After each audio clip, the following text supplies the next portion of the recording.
Welcome to another episode in our Scope 3 series. Today, we are flipping the script from compliance to competitive edge. We are talking about why owning your product carbon footprint isn't just good for the planet, it's great for your business too. Think premium pricing, stronger customer trust, and a sit at the table with the world's biggest buyers.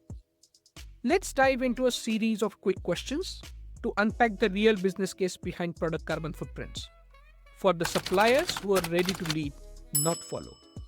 Hey Nick, how are you doing? Hey Pratik, nice to see you. I'm doing well, how are you? I'm doing good too. Great, do you have some time to answer some questions for us around the business case for suppliers to comply to Scope 3 data requests? Sure, let's do it. Amazing. So what's one thing that suppliers can do today to stand out? As per my understanding, having an accurate carbon footprint data will make them stand out. It's their ticket to the big league. So how does this connect to Scope 3 emissions? Big corporates, when they are looking at their footprint data, they are looking at their supply chain. That means they're looking right at you.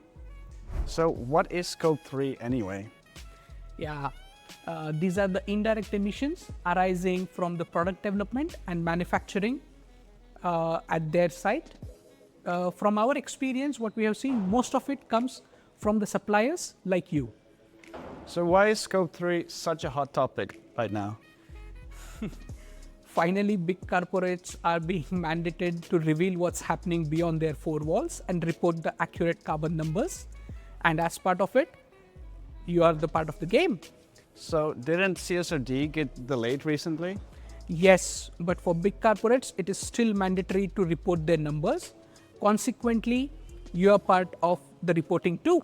So is this an opportunity or a burden for suppliers? It's definitely an opportunity. It's an opportunity where compliance can be converted into a competitive edge. Thank you so much. So what kind of pressure are suppliers facing from buyers? Buyers want these numbers yesterday. There is simply no time for suppliers to calculate these numbers. So why is this push happening now, even before regulations kick in? There are these market factors like investors, ESG report evaluators, and most importantly, consumers. They are not going to wait till policymakers implement the policies. So how do big companies evaluate supplier footprint data? What big companies are looking at is fact-based data, no fluff. They want clear, transparent, accountable, product-specific data. And when you're talking about a PCF, how detailed should it be? Think SKU, product specific, not just company. It should adhere to ISO 14067 labeling, and if your company is pact conformant, you should be adhered to the pact guidelines too. So what happens if you don't have the data? No data, no deal. We have seen suppliers being dropped from the list simply because they couldn't provide the PCF data. So while we're in this elevator, you give us a little elevator pitch.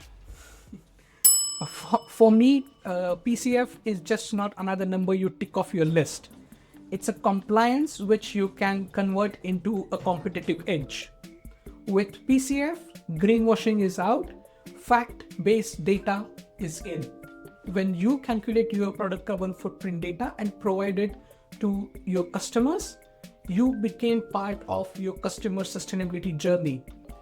Most importantly, that data is important for your customer to report in their ESG reporting. Additionally, by providing your sustainability data and being part of your customers' sustainability journey, helping them achieving their net zero goals, you win their trust.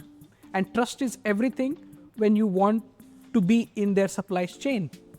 So how do you see procurement teams changing in the supply chain? These days, procurement teams are becoming more and more data-driven. Along with product quality and cost numbers, carbon numbers are becoming more and more important. Is this shift happening across industries? Totally, ranging from construction to food and beverages. And what about food and beverage suppliers? We have seen that companies do not accept you unless you provide your product carbon footprint data. More importantly, we also have seen some retailers won't allow you to put your products on their shelves till you provide the data. What about FMCG? Companies like Unilever, you are out of their suppliers if you don't provide the number. You want to come in? Yes, thank you so much. Welcome to our office, Ecochain. Thank you. Is this just a European thing? No, it's a global trend, just that Europe is leading this transition. So when you're talking about PCFs, is this something that really can increase revenue for suppliers? I have seen that with an accurate product carbon footprint, even for the small companies, big corporates can open their door. Do you want to have something? Yeah, do you have a bottle of water? We are a sustainable company. We don't use single-use plastics. Do you mind having a glass of water instead? A glass is perfect, thank you. Thank you so much. So what about the profit margins? It's the value story, not the cost one. But with the accurate product carbon numbers and transparency, you can justify higher prices for your product. But does it then help also with the long-term growth of the company? Definitely. Having accurate product carbon footprint calculations will also steer your innovation, which will help you to be in the game for a long time. Is it expensive to calculate your own PCF as a supplier?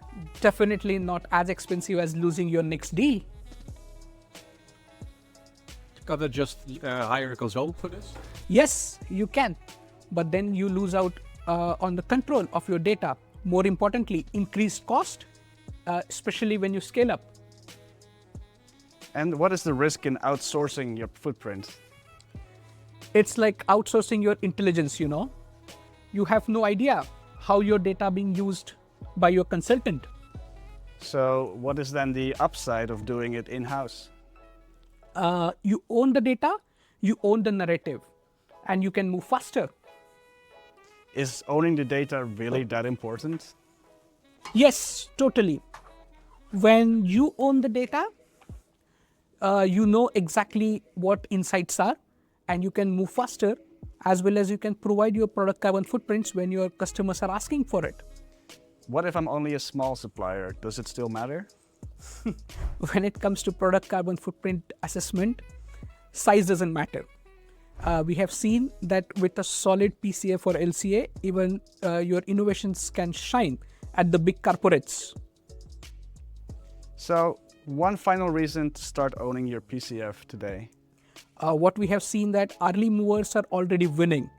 It's you who have to make the decision. You want to lead the change or be a follower.